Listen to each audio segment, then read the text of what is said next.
हरे कृष्णा, राधे राधे। चलिए आज की कहानी शुरू करते हैं। आज की कहानी का शीर्षक है संत ज्ञानेश्वर जी। संत ज्ञानेश्वर जी महाराष्ट्र के महान संत थे। नाम के अनुसार ही वे अत्यंत ज्ञानी थे। जब उनकी आयु 15 वर्ष की थी तब उन्होंने ज्ञानेश्वरी लिखी थी। संत ज्ञानेश्वर जी के 2 भाई और 1 बहन थे।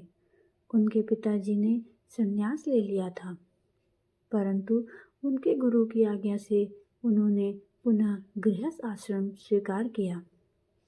इसलिए उस समय सन्यासी की संतान कहकर लोगों ने उनका बहिष्कार किया और हर जगह ही उनका बहिष्कार करते थे।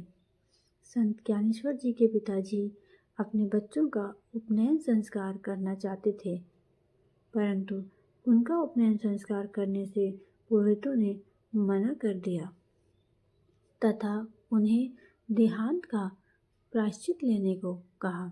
संत ज्ञानेश्वर के पिता और माता ने जल समाधि ले ली थी।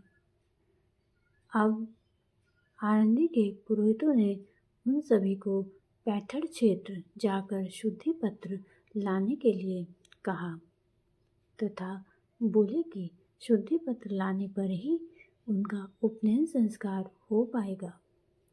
संत ज्ञानेश्वर अपने भाई बहन के साथ शुद्धि पत्र लाने के लिए महाराष्ट्र के पैथड़ गांव में पहुँचे। वहाँ वे एक ब्राह्मण के घर में निवास कर रहे थे, क्योंकि उनके सामने ऐसे ही शर्त रखी गई थी कि तभी उनका उपनयन संस्कार हो पाएगा। संत ज्ञानेश्वर जी जिस ब्राह्मण के घर में रहते थे, उस ब्राह्मण के पिता का श्राद्ध उस दिन हो रहा था। संत ज्ञानेश्वर जी और उनके भाई बहन उस ब्राह्मण के घर में रहने के कारण वहाँ के पुरोहितों ने उस ब्राह्मण का बहिष्कार कर दिया था। क्योंकि वहाँ पे ये लोग रह रहे थे तो उस ब्राह्मण का भी बहिष्कार कर दिया गया। कोई भी पुरोहित उस ब्राह्मण के घर श्राद्ध करने के लिए नहीं जा रहा था। गांव के पुरोहित ब्राह्मणों ने भी श्राद्ध के भोजन को आने के लिए मना कर दिया। कोई भी वहाँ नहीं आना चाहता था, क्योंकि वहाँ पे संत ज्ञानेश्वर जी रहते थे। वह ब्राह्मण बहुत चिंतित हो गया, क्योंकि पुरोहितों द्वारा श्राद्ध नहीं किया गया। पितरों अर्थात पूर्वजों को गति नहीं मिल पाएगी, ऐसा वो सोच रहा था। पितरों के लिए कुछ करने का केवल यही तो समय होता है, परंतु श्राद्ध नहीं किया तो वे दुखी हो जाएंगे और नाराज हो जाएंगे। इसकी चिंता उस ब्राह्मण को बहुत देर से लगी हुई थी। यह समस्या लेकर वह ब्राह्मण ज्ञानेश्वर जी के पास गया। ब्राह्मण ने उन्हें पूरा वृत्तांत अच्छे से सुना दिया कि क्यों उनके यहाँ श्राद्ध नहीं हो पा रहा है और लोगों ने कैसे उनका भी बहिष्कार कर दिया है।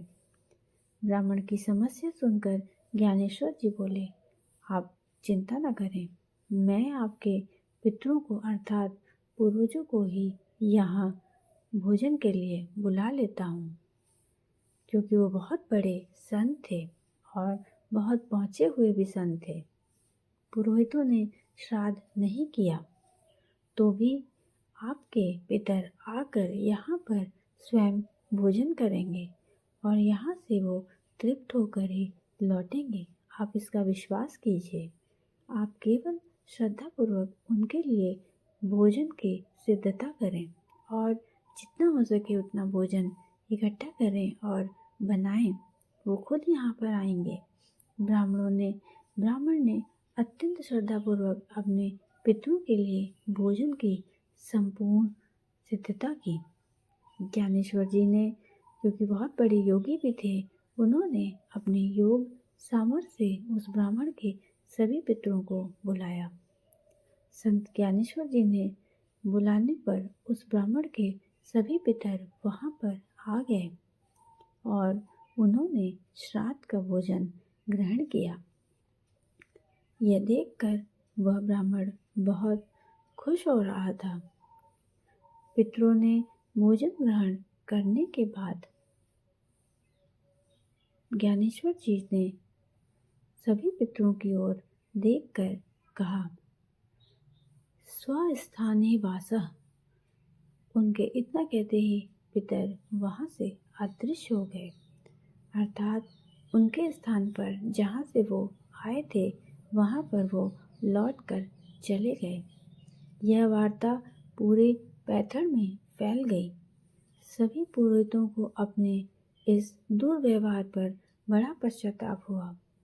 उन्होंने संत ज्ञानेश्वर जी से बहुत क्षमा मांगी और कहा, आप साक्षात परमेश्वर का अवतार हैं। यह कहकर उनका सम्मान किया और अपने किए गए कर्म पर उन्हें बहुत ज़्यादा दुख और पश्चाताप हुआ। तो हमारी कहानी यहीं पर समाप्त होती है और मैं आशा करती हूँ आपको ये कहानी अच्छी लगी होगी। अगर आपको कहानी अच्छी लगी तो हमारे चैनल को लाइक करें, शेयर करें, सब्सक्राइब करें और कमेंट बॉक्स में ज़रूर बताएं कि आगे आप और कौन सी कहानी सुनना चाहते। तब तक के लिए हरे कृष्णा, राधे राधे।